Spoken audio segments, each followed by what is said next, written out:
Meaning, तो boundless मानी unlimited, जो उसकी कोई सीमा नहीं होती है, अनलिमिटेड। नेचर यानी प्रकृति, तो अनलिमिटेड या नेचर। तो अभी इसमें एक्टिविटी नंबर 1, तो एक्टिविटी नंबर 1 में आपको बुक में 3 पिक्चर दिए हैं जो नेचुरल रिसोर्सेज है, जो हम यूज करते हैं। तो वो क्या है, उसको हम रिसोर्सेज बोलते हैं, जो कुदरत ने हमें दिया है। तो उसमें first one the sun. The sun is a major source of energy. तो जो सन है वो एक एनर्जी का मुख्य स्रोत है। Energy from the sun is called solar energy. जो सन में से जो एनर्जी हमें मिलती है उसको हम सोलर एनर्जी बोलते हैं। It is an important source of renewable energy. तो यहाँ पर रिन्यूएबल यानी कि जो वाइंड, वाटर, सन, उसमें से जो हमें जो ये सोर्सेस है एनर्जी के, जो हम एनर्जी उसमें से पाते हैं, जो कभी खत्म नहीं होती, उसको क्या बोलते हैं, रिन्यूएबल एनर्जी।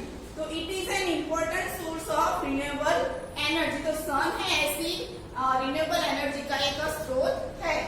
तो उसके सन के यूजेस, इस एनर्जी के यूजेस, तो टू जनरेट इलेक्ट्रिसिटी, यानी हम जो घर में लाइट, पंखे वो सब चलाते हैं ना, तो इलेक्ट्रिसिटी से होता है ना।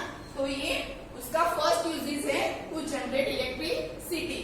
To generate heat for water heaters at home. जो घर में गर्म पानी के लिए जो हीटर्स हम चलाते हैं वो भी इस एनर्जी से चलते हैं।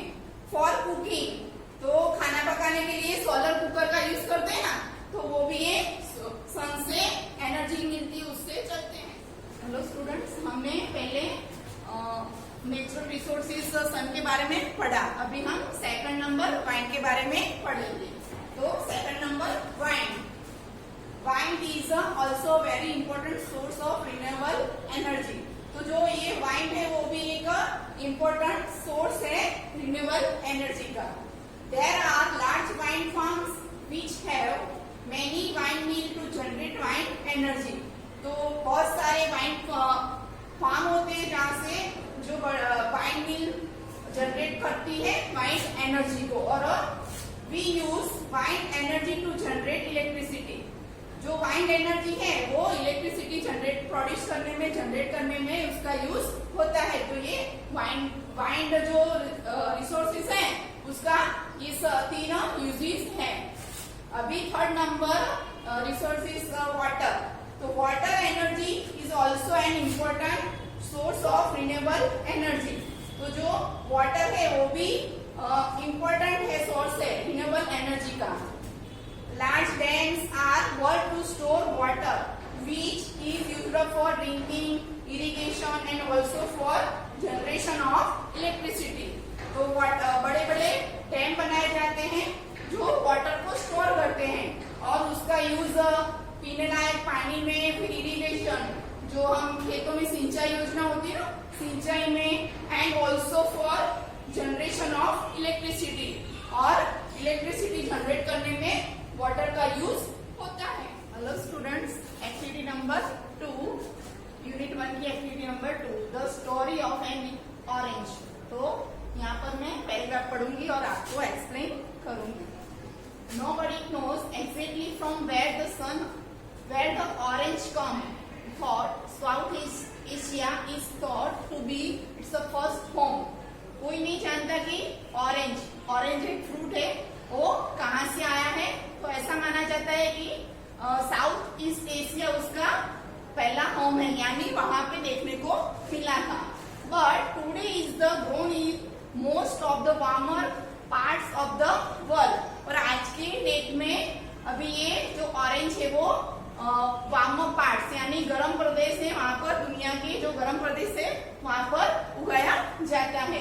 The Greeks and Romans knew about the orange.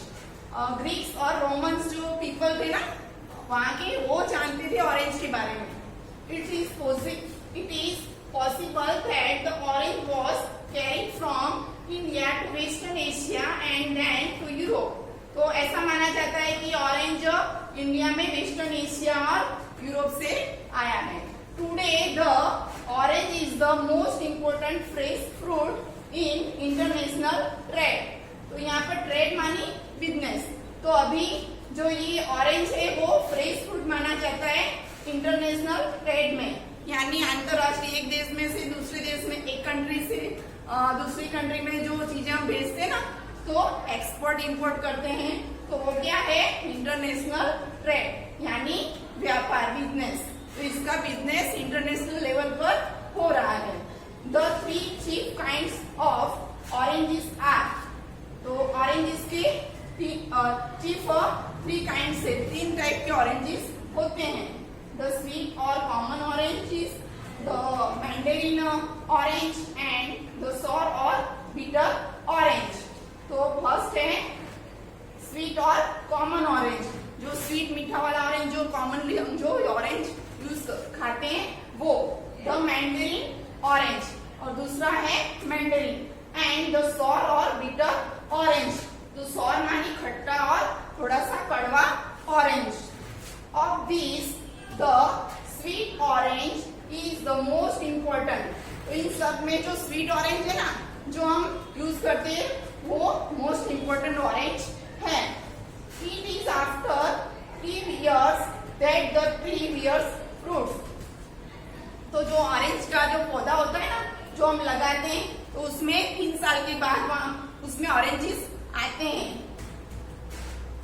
And interesting kind of sweet orange is called the blood orange.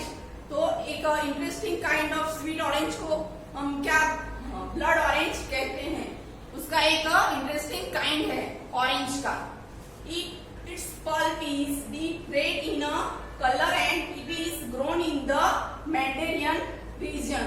तो ये उसका जो पल्प होता है ना ऑरेंज का, अंदर का जो पार्ट होता है, बीच वाला हिस्सा, तो वो कैसा होता है कलर में, red colour, deep red colour. And it is grown in the mandarin region. तो मैंडेरियन रीजन मानी जो ऐसा प्रदेश जिसके आजू बाजू पानी होता है वैसा, तो वैसे प्रदेश में वो उगाया जाता है। The temple is an orange with a thin loose skin.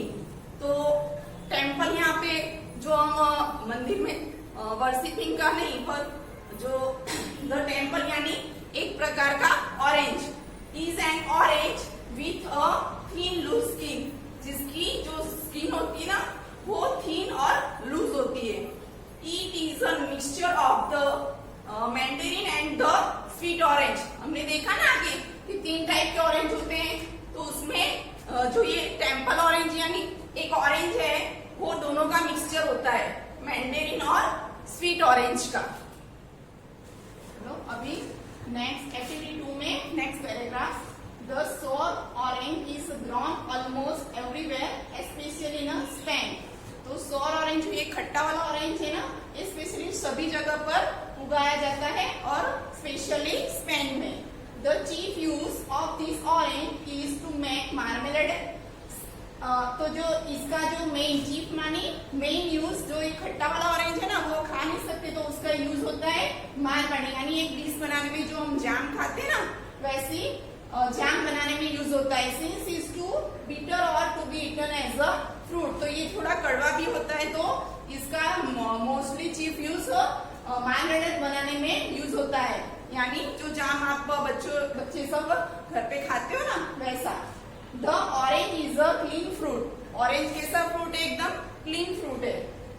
उसमें विटामिन सी की मात्रा काफी होती है। Animal who touches it only touches the outer covering।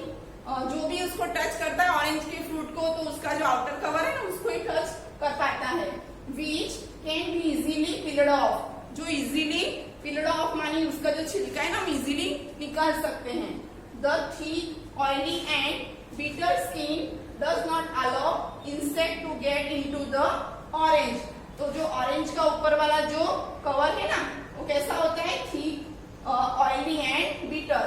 तो थिक होता है और ऑयली होता है और थोड़ा सा कड़वा भी होता है, तो उसके कारण क्या जो इंसेक्ट होते हैं ना वो अंदर जा नहीं सकते हैं। Orange is therefore are in demand all over the world.